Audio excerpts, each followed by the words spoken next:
Hello, welcome to Bernard Keevy. What I thought to do today was look at some plans, some strategies that actually work for any business, which will literally transform your cash flow and your profitability, and literally in less than 3 months.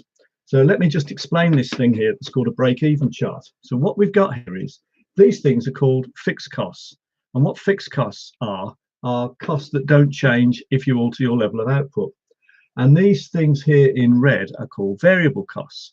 And they're the sort of costs that do change as you change your level of output. So that would be things like raw materials, components, overtime rates, piecework, commission rates. So they're the things that vary as you produce more. These things that don't change, these costs, they would be things like business rates, rent, mortgage costs, leasing costs for your equipment, wages and salaries, to the extent that you're committed to pay those, certainly for the next few months anyway, probably years.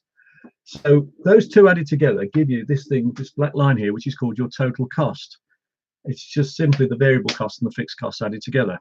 Now, the green line represents your sales revenue, which will obviously go up more steeply than your variable costs of making things, because if the sales price doesn't cover the variable cost of making something, then obviously that's big trouble from the business point of view. Where they cross here is called your break-even point.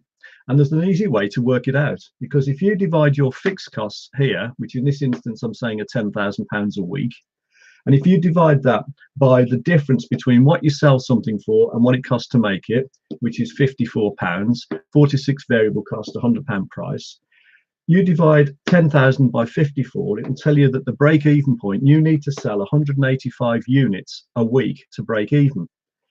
If you're currently producing more than that, so instead of being at the break-even point, we're over here somewhere. So let's just say we're currently making 200 units. So we're just above water. We're making about 810. Well, we're making £810 a week, which isn't, a huge amount. Now, if you could do nothing more than reduce your fixed cost by 10%, reduce your variable cost by 10%, and increase your price by 10%. And you wouldn't just put your prices up. There's all sorts of strategies you would follow in order to be able to put your prices up 10% without losing volume. But so we could do this. So let's just assume that we can do those three things. The difference it will make to your business is dramatic.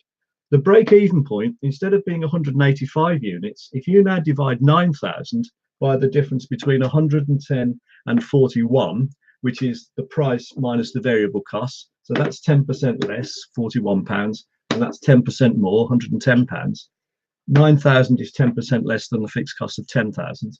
So if we manage to get to that stage, we now find that our break-even point, instead of being 185 units, it's over here somewhere, 130. And what's happened is the green line's going up more steeply, and the black line is starting lower and going up less steeply.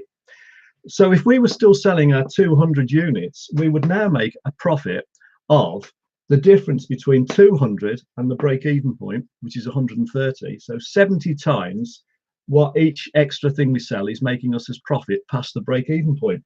And 70 times £69, which is 110 minus 41, 70 times £69 would now give us a weekly profit of, instead of 810, 4,830. Now, I'm not saying these are typical figures for any business, but they're probably not atypical. But the point being that depending on where you are at the moment, if you could work on 1% a week improvements in three key areas, well, 1% a week would take you well under 3 months. If you did 1% a week for 3 months, you end up with 14% improvements. So 1% a week in those three key areas, reducing your fixed costs, reducing your variable costs, and increasing your average sales price by adopting various strategies, which you would need to follow. That's the difference it can make to your business, which is absolutely dramatic, and that can work for any business. And that's why understanding what a break-even chart is and understanding the importance of making small improvements can make a huge difference to your business. So this is Bernard Keevy of exponentialgrowthforyou.com, and I hope you found that useful. And the exponentialgrowthforyou.com, if you want to Google me, the 4 is a number 4 and the U is a letter U. So exponentialgrowthforyou.com, and Bernard Keevy. Thank you very much for your attention.